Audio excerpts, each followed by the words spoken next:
enjoy qu'on a souhaité à tous les fans un July 4th, un Happy July 4th. Comme nous connaissons et gars connus qui est à l'ONU, qui était hier 3 juillet 2024 là. Et côté il a parlé côté de situation pays. Nous pour suivre ensemble avec nous, gars connus qui à l'ONU qui a pas discours que comment on peut la manier pays ça qui a présenté le travail que l'a fait pour qui besoin de bois à l'ONU. Et normalement donc à continuer à la chaîne là, partager la chaîne là, subscribe chaîne là, abonner la chaîne là. Nous avons besoin minimum 1000 abonnés pour nous capable continuer dans l'air. On va suivre le gars iconique dans un discours ça à l'ONU. Enjoy can. Monsieur le Président, Madame la représentante spéciale, je bienvenue honorablement du Conseil de sécurité. Je commence par reconnaître la présence dans la salle du ministre des Affaires étrangères dominicain, M. Alvarez, de la représentante du Canada, du représentant de Saint-Kitts et Nevis et évidemment du représentant de Kenya. Monsieur le Président, Madame la représentante spéciale du Bénin, honorable membre du Conseil, c'est avec un sentiment profond de lourde responsabilité, un espoir renouvelé dans l'engagement d'Haïti à être actrice de son propre devenir que je partage avec vous aujourd'hui les aspirations des millions d'Haïtiens. En effet, malgré des années de lutte acharnée et de résilience inébranlable, notre peuple continue de se battre pour un avenir meilleur. Haïti, enraciné dans une histoire de courage et de liberté, est prête à tourner la page décisive de son histoire. Avant tout, permettez-moi d'exprimer ma gratitude envers l'ambassadeur de la Fédération de Russie, son Excellence M. Vassili Nebenziat, pour sa présidence du Conseil de sécurité sous mois-ci, et je lui souhaite plein succès dans l'exercice de ses responsabilités. Je tiens également à remercier la présidence précédente, assurée par la République de Corée, pour son engagement exceptionnel et la gestion efficace des travaux du Conseil qui ont renforcé notre mission commune. J'adresse un remerciement spécial au secrétaire général pour son soutien indéfectible envers Haïti depuis son entrée en fonction. Son dévouement pour la cause d'Haïti et sa volonté à travailler à nos côtés pour surmonter nos défis reflètent l'esprit de solidarité nécessaire à notre progrès. Sa présence continue et son soutien sont une source d'inspiration et de confiance pour le peuple haïtien. Monsieur le Président, Madame la représentante spéciale du BINU, honorable membre du Conseil de sécurité, je tiens aussi à exprimer mes sincères remerciements à Mme Maria Isabelle Salvador, représentante spéciale pour Haïti et chef du bureau intégré des Nations Unies en Haïti, pour son rapport détaillé et sa présentation perspicace sur les récents développements en Haïti.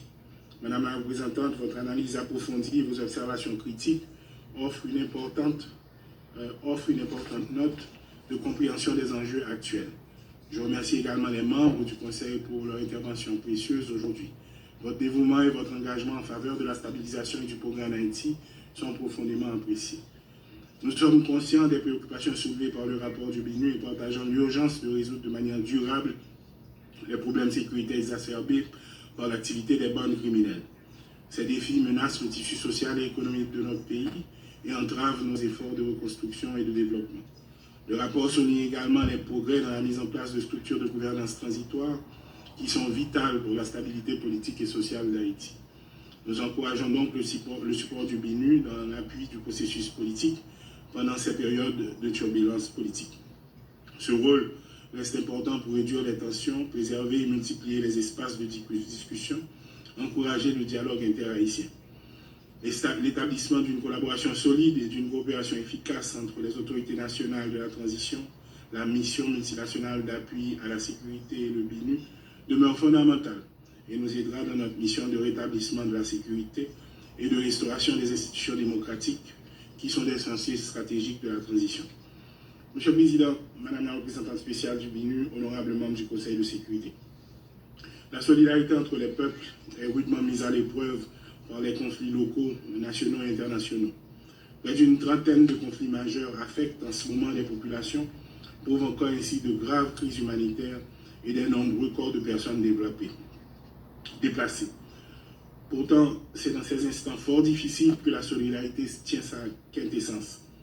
Haïti, tout au long de son histoire, a parfaitement démontré cette solidarité agissante entre les peuples. Tantôt initiatrice et tantôt bénéficiaire, la nation haïtienne, dès sa genèse, a toujours fait de la solidarité internationale un des piliers de sa vision du monde et de son engagement. Aujourd'hui encore, Haïti appelle à cette solidarité pour sortir de la crise qui ronge depuis plusieurs décennies et réussir aussi sa transition dans la durée et la mission se veulent très limitées. Chaque jour doit être mis à profit intelligemment. Voilà pourquoi, depuis ma désignation en tant que chef de gouvernement, plusieurs séances de travail ont été tenues avec le Conseil présidentiel de transition, les institutions de lutte contre la corruption et l'impunité, les forces de l'ordre haïtiennes, le secteur privé des affaires, le Conseil électoral, les représentants des collectivités territoriales et évidemment les associations de la diaspora. Dans cette même perspective, plusieurs acteurs du gouvernement m'ont accompagné dans des rencontres stratégiques avec des bailleurs et opérateurs de l'international. Au vu des engagements qui s'annoncent, je joins ma voix à celle du peuple haïtien pour remercier ses partenaires techniques et financiers de leur accompagnement jusqu'ici pour l'avènement d'une Haïti meilleure. Plus que jamais, Haïti doit mobiliser toutes les ressources nécessaires et disponibles pour faire de cette transition la dernière et qu'elle puisse la placer sur la voie de la paix, de la sécurité et du développement durable. Ainsi, il est de notre devoir de construire des partenariats solides et sincères en vue de trouver les stratégies adaptées tenant compte des aspirations du peuple haïtien. Haïti se trouve à un moment critique où 12 000 individus armés tiennent en otage une population de 12 millions. À ce tournant décisif, aucun chantier, qu'il soit économique ou politique, ne peut être abordé sans la question sécuritaire. C'est d'ailleurs pourquoi mon gouvernement salue la mise en œuvre des engagements pris à travers la résolution 2699 relatif à la mission multinationale d'appui à la sécurité. Le déploiement du premier contingent des policiers aux côtés des forces de l'ordre haïtiennes devra contribuer à mettre un frein au barbarisme des groupes criminels. Cependant, Haïti doit échapper à la spirale des missions sécuritaires définitivement. Pour ce faire, il faut redéfinir les approches pour qu'au terme de la MEAS, le pays dispose d'institutions fortes et efficientes pour que nos partenaires internationaux et nous autres éprouvions le sentiment du devoir accompli. Et pour gagner ce pari, mon gouvernement engagera une approche sécuritaire holistique et de proximité. Holistique car il faut adjoindre de manière efficace le redressement économique et l'accessibilité des services sociaux de base, de proximité, car il faut établir la confiance de la population dans sa police. Dans ce contexte, la réforme de la police nationale deviendra un élément indispensable. Notre situation exceptionnelle de sécurité nous commande une police de proximité capable de rétablir et de maintenir l'ordre public et la paix civile, non pas en misant exclusivement sur la répression, mais aussi en s'appuyant sur la prévention et l'accompagnement. La réforme dont il est question couvrira les dimensions logistiques, opérationnelles et financières nécessaires à la mission de sécurité de l'institution policière afin qu'elle soit en mesure de protéger et servir convenablement la population. Nous entendons mettre ainsi le cap vers la réconciliation police-population. De sérieuses procédures d'assainissement interne sont déjà envisagées pour restaurer la confiance dans cette institution qui doit être désormais crédible et efficace.